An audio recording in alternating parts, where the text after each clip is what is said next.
I don't have a whole lot of time today, but I haven't talked in a few days, so this is more for me because remember, I'm not supposed to focus on amount.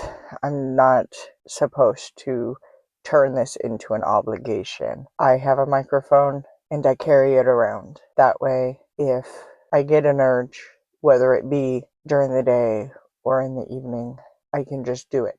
And in some ways, that is helping because it doesn't make me feel obligated. But internally, I still feel obligated. And it's not pressure that anybody else is putting on. I mean, currently, as of recording this, nobody knows I'm doing this. Now, I suck with secrets.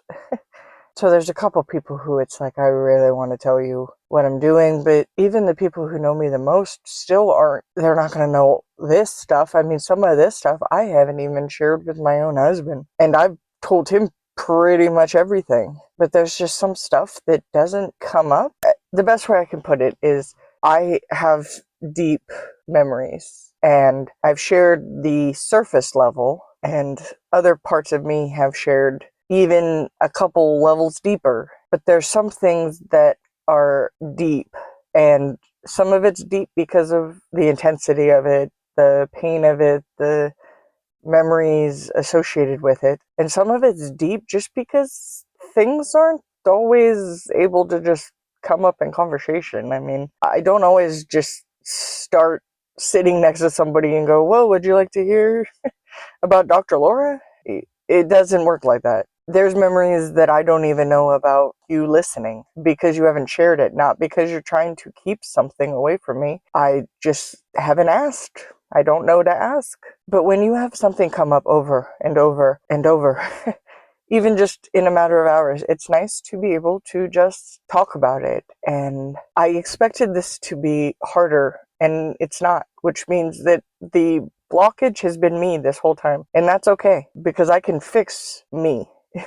Because I know what actually needs to be fixed and what doesn't. I know what is other people's expectations of me and what is me holding myself accountable. And also, I like knowing that most of the people I even send this to, eventually, you're not even going to listen to them. But it's not my concern because I put it there. So if somebody doesn't listen, I've done as much as I can do. But I know that there will be at least one person who maybe doesn't even understand what they're holding when the key is given. And it might take them a while to fully step into the room and start exploring it. And I can't even tell you what the room's layout's going to be right now, but I have a little bit. And what started out as a just for me, it's still just for me, but I'm getting help because, I mean, you'd expect they never would let me fall on my face. And so I'm being asked to talk about things that only they know to ask. And I used to say no. I used to not want to talk about some stuff because it felt, I don't know what it felt like. It didn't feel wrong, as in I shouldn't talk about it. It felt like a piece of a puzzle and I just don't know where it fits yet. It doesn't fit in my daily life. It doesn't fit on social media, but it also doesn't fit where it currently is, and that's inside my brain, inside my memories. It's not something I want to hold, but I also don't want to just throw it away. And that's what happens. If I don't share some of this somewhere, it will just disappear into the universe, into the memories, into time itself. And it's not a big memory to you.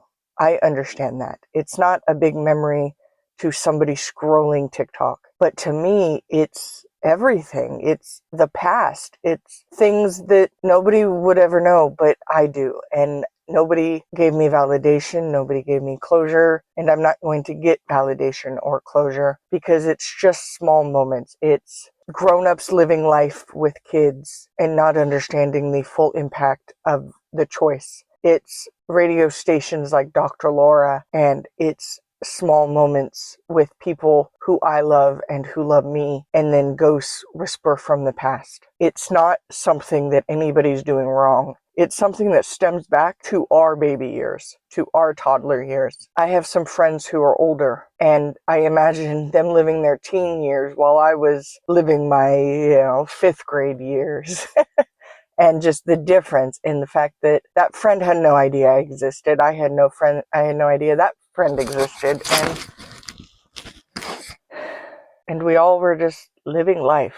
And now we're all just sitting here, sharing small memories. And I don't know. My thoughts feel scattered today. Probably because, to keep the mystery, I won't tell you exactly where I am, but just know it's not exactly a context where my words feel free. So that's why I'm not gonna talk about anything too specific in this time. There may be a part 2 later tonight. I just wanted to talk. I filmed a TikTok and I'm still trying to figure out how this all works. I don't know. I don't know how to explain it. Walking in the park made me so happy for the time it did. And then this has made me so excited. And I'm just having so much stuff where certain things are making me so happy. And certain things I'm seeing are draining me. And I don't mean it I'm not in agony. I'm not being abused. I'm not, at least not in that context. I'm being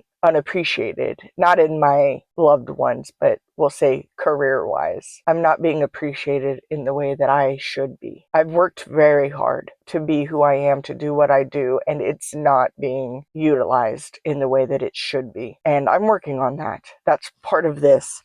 This is such a small piece to a greater puzzle, but I have to learn it because right now I am using a tiny, cheap microphone, and it's giving me joy in a way that nothing else has ever given me joy, and that tells me I'm in the right direction. TikTok and filming those TikToks makes a piece of me so happy, and getting comments and speaking to you all, it makes us so happy. I'm having so many moments where I am so happy, and the people I'm with, I feel so safe and so loved and so heard. I'm surrounded by so much good that the moment I feel something that doesn't match, I can recognize it, and I don't second guess it. I know, I understand everything is a game that has to be played in a way that is to my advantage. I can, in the same moment, understand something is not working, and that does not mean I immediately tell them this is not working. It just means internally I make a plan.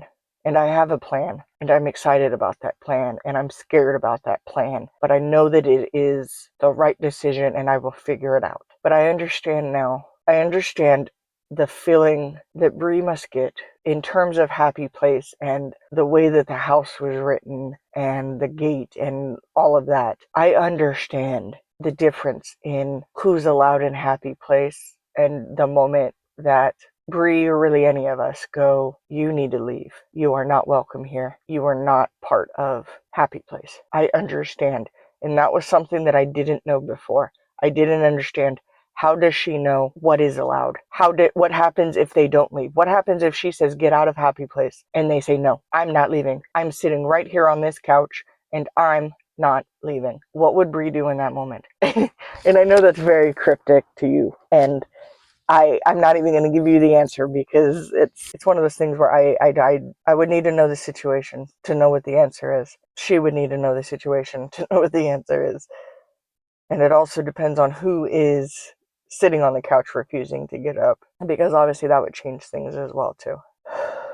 I like talking and not needing to run it by anybody. I mean, I've had to follow rules with everything I've done up until this point. It's speaking events that you all don't understand the behind. You just see me at the speaking event. You just see me at the Christmas event.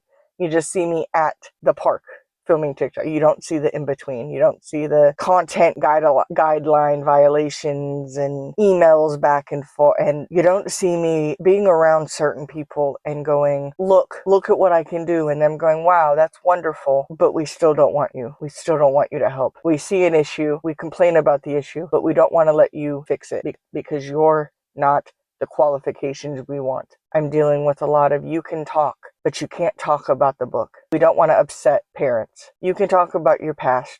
You can talk about your trauma, but we don't want you to talk about any monsters. We don't want you to talk about any internet predators. We don't want you to talk about anything that makes anybody uncomfortable. We don't want you to talk about giving birth as a sexual abuse survivor. We don't want you to talk about who you encountered on the internet and what he did to you. We don't want you to mention the fact that your father worked with the internet predator. And we don't want you to talk about your mom and what she allowed and didn't allow, and when she didn't allow it and when she did. We don't want you to talk about any of that because that makes people uncomfy. That makes people sad. I've lived many years being told what I couldn't talk about. But don't worry, outside of that, outside of trauma, abuse, internet predators, broken homes, broken families, toxic friends, toxic exes, toxic self, happy place. Outside of all of that, outside of altars and systems and multi-fragmented brains, outside of all of that, you can talk about the rest. Oh my gosh, you're so awesome.